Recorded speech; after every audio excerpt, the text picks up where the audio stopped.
The start of the 1999 to 2000 season was not good for Newcastle United. At the start of Ruud Gullit's first full season in charge, things started to unravel. Neglecting to give captain Rob Lee a squad number, as well as leaving Alan Shearer and Duncan Ferguson on the bench as Newcastle lost 2-1 to local rival Sunderland, put Ruud Gullit in a difficult position, and he actually resigned 3 days later as Newcastle boss, 5 games into the season. Fast forward a few days, the 2nd of September 1999, following high-profile jobs on the continent at Barcelona and PSV, Bobby Robson takes charge of Newcastle.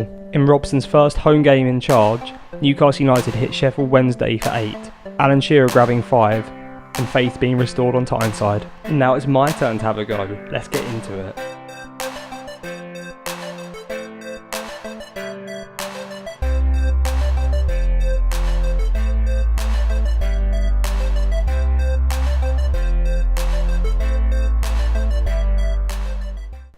Hi guys, welcome back to TedRedwood Gaming. I am Ed. I'm starting my new series today, which is Being Sir Bob. So if you've seen the channel before, I haven't actually done anything in England on FM18. In addition, I've not managed in the Premier League or anywhere in the upper reaches of England since FM14 probably.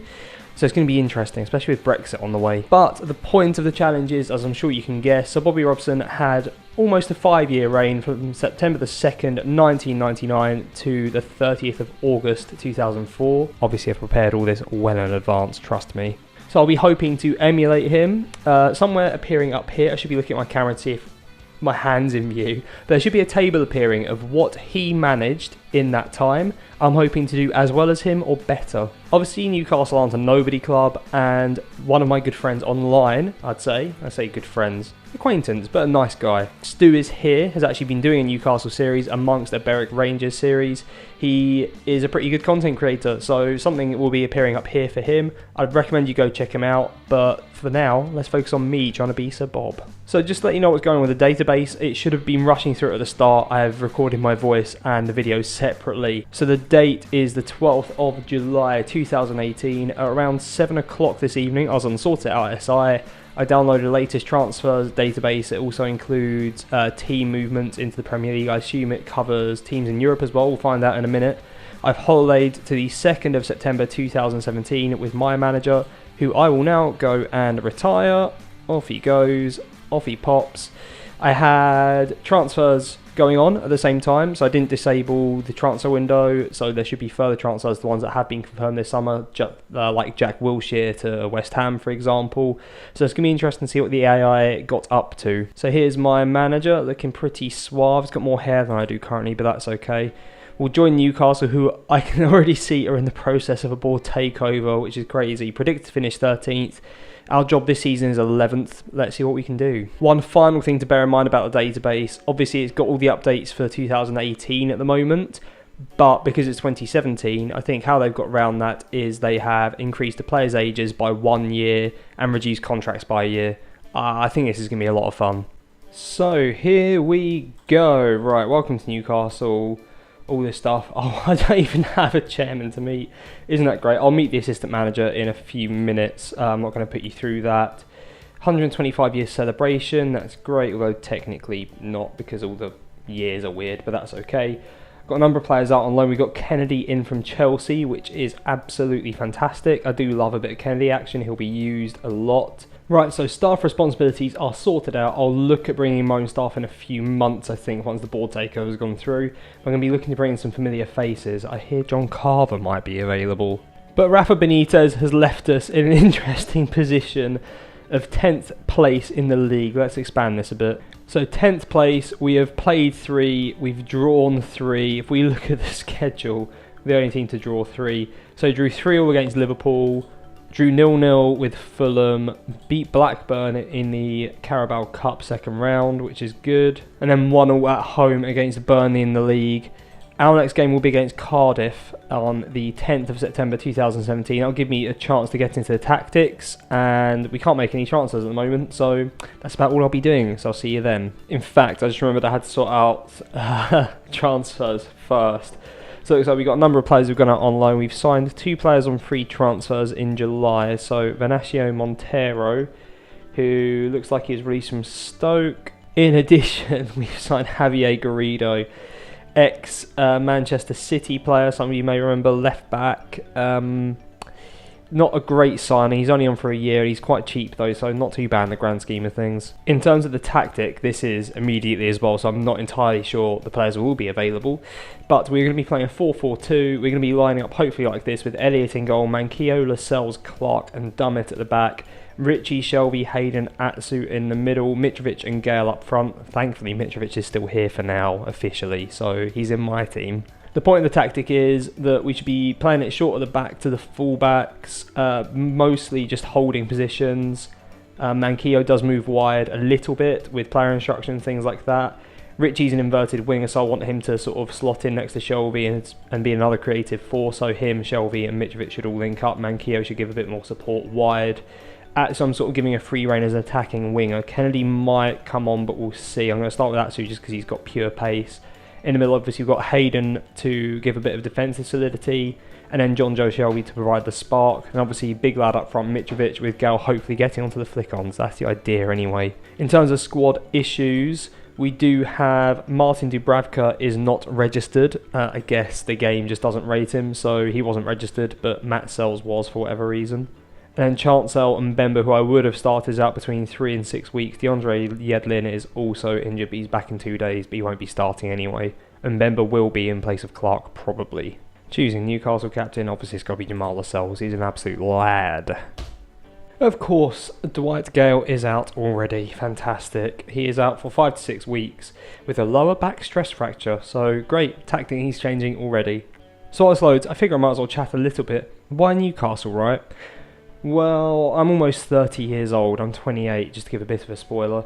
And share a birthday with Kieran Gibbs, actually. Same year and everything. And as such, one of the first tournaments I actually remember is Euro 96. I don't remember much of it, but I remember watching a lot of it with my dad.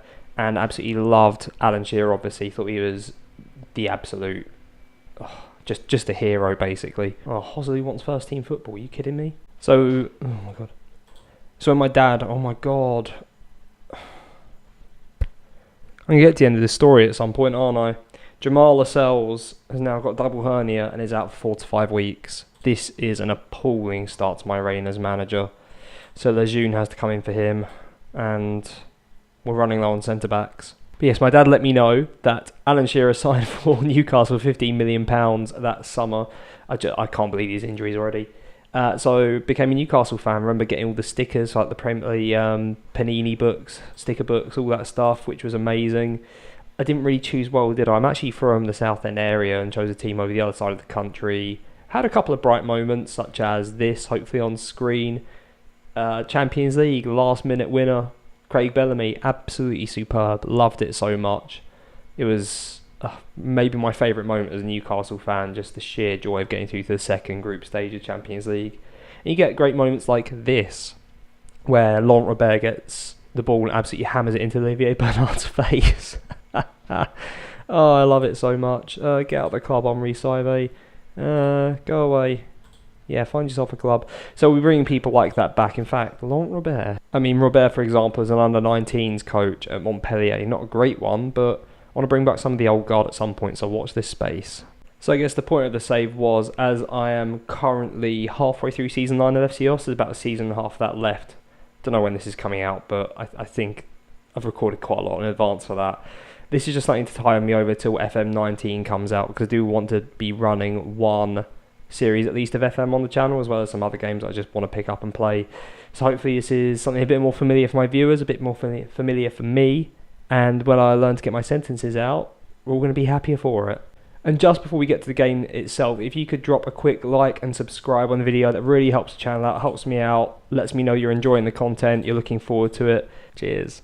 Right, so we're finally at game day, away at Cardiff. So Bobby Robson's first game in charge of Newcastle was actually a 1-0 defeat away at Chelsea, which isn't much publicised because his second game was the 8-0 drubbing of Sheffield Wednesday. So he's referred to his first home game as the big one. But yeah, hoping to avoid the 1-0 away loss in the first one. But the team for today, as I mentioned, apart from the changes, so I have to go through it now quickly. We've got Rob Elliott in goal, Manquillo, Lejeune, Clark and Dummett at the back. We've got Richie, Shelby, Hayden, Atsu in midfield, with Mitrovic and Perez up front taking the advanced forward role. He's not really suited to it. He's more of a playmaker type. but he's got the skills to do what I need him to do. He's got quite good agility, his finishing's all right. Hopefully he'll link up a bit more as a result as well. In terms of team instructions, really basic. We are just retaining possession. We're going to exploit the left flank to try and make the most of Atsu and hopefully some diagonals from Shelby into that area, as well as diagonals to Perez. That's the idea behind it. I guess we'll find out. On the bench, Darlow, Yedlin, Garrido, Keeson, Yang, Kennedy, Aarons and Hoselu. So no centre-backs on the bench because we don't have any, because Lascelles and Mbemba are both injured. Those missing out today, Diarme, Saive, who I'm trying to sell already, and Jacob Murphy. So it's really only Diarme and Murphy missing out. I'd like Murphy on there, but Kennedy's better than him, isn't he? But we join the game. So Cardiff playing a 4-2-1-3, so quite a defensive formation. Without knowing their team too much, it looks pretty similar to their team from the Championship winning.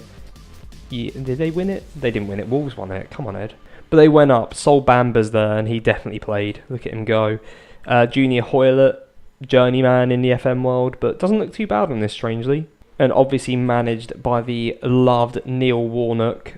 Give the fans something to cheer, give the rest to the assistant, who I still don't really know. And we'll see what we have to do. Oh dear, no, we're going to go 2D for this, hold on. So there we go, in 2D, we're on key highlights only. Yeah, Neil Warnock was giving it in the warm-up, saying, warm-up? That'd be weird, wouldn't it? In the build-up, saying we didn't have what it takes. So I let him get on with it. No one likes Neil Warnock, do they? Free kick to Cardiff, 15 minutes in. Junior Hoylett on the edge of the box, just goes past a couple guys, and it looks like Atsu, yep, he's absolutely clattered. Their number 23, who is Churchy? That's a name that rings a bell. Cardiff with a chance to go 1-0 up, and Rob Elliott with a superb save. That is a great first impression. Free kick now for Newcastle. Atsu puts it just over the bar. Didn't look overly close, but it's been a game of very little chances so far. Throwing on the left, Paul Dummett. Newcastle through and through, bless him. He's not great, but he gives it his best. With the throw, it goes to Atsu, who then just gives it away. But Dummett does reclaim it from a fouled clearance. Atsu plays it through for Ayuso Perez, who puts it past the keeper with 1-0 up away from home against Cardiff. Probably not something to really celebrate because they're technically still a championship team. I don't think they've made too many signings, but you take what you can get. Oh no, I pulled a cut face. And Hayden gets a footing, gives it to Mitrovic. Quite deep, but got plenty of options on, which I like to see. Ayuso Perez, again with no one with him. This is quite like real life Newcastle, really, isn't it? Richie on the right, he's on the right, he cuts in, ends up with Hayden, Perez on the edge of the box, Atsu now, good crossing position, finds Mitrovic, it's a header straight over the bar from about 3 yards out. That was diabolical. But there you have it, 1-0 at half time. Admittedly, there's not been too many highlights. I'm going to say don't get complacent. Mitrovic hates it, but oh well. Yeah, I'd say moderately deserved. We've only created one more chance than Cardiff have, but all they created was that penalty opportunity.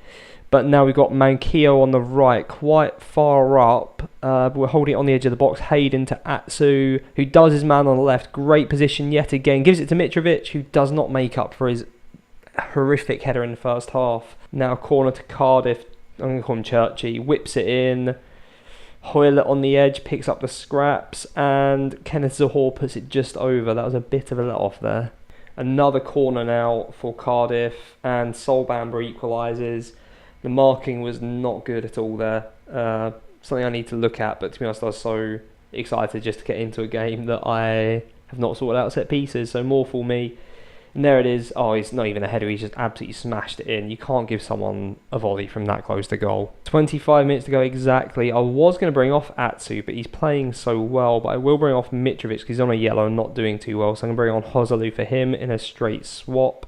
Kennedy is coming on for Matt Ritchie as an inverted winger on the right, which is good because he's left-footed, so obviously useful. And then Key can come on for Hayden. As much as he's not really a balling midfielder, I'm hoping he brings a bit of the playmakery game to the position as well. Just give us a bit more oomph down the middle. 7 minutes to go. I've just flicked it onto control to see if we can just get the ball up and about their box. A 1-1 draw away from home in our first game in charge isn't the end of the world. I mean, I know it's Cardiff, but technically we're unbeaten at this point in the season.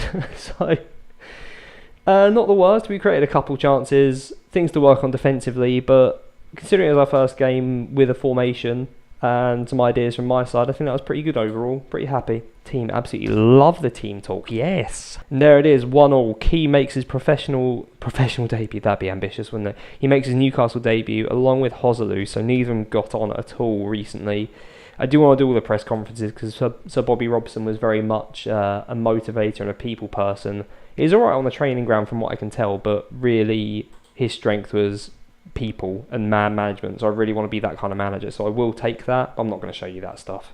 So looking at the schedule, I mean, there's a lot of behind the scenes stuff to do as well. I'm going to go through, I think I can hire staff. So I'm going to find all the sort of ex-players. I do want to see if I can get John Carver as assistant because Sir Bob did have him. I know that Steve Harper's floating around in the summer as well, so I'll let you know about that next episode. But the next episode, if I look at it, it will probably be Chelsea. Quite a big team. We got the EFL Cup third round in there, but I'm not too bothered about showing you that just yet. So yeah, Chelsea at home, and we'll see where we stand. Hopefully still unbeaten, but hopefully with a few more wins in there. That'd be nice. But if you've enjoyed that and you are looking forward to the series, please do like, comment, subscribe. I'll try and keep it vaguely edited in terms of fun things happening on screen and video clips and stuff. So let me know what you're looking forward to, and thank you very much for watching.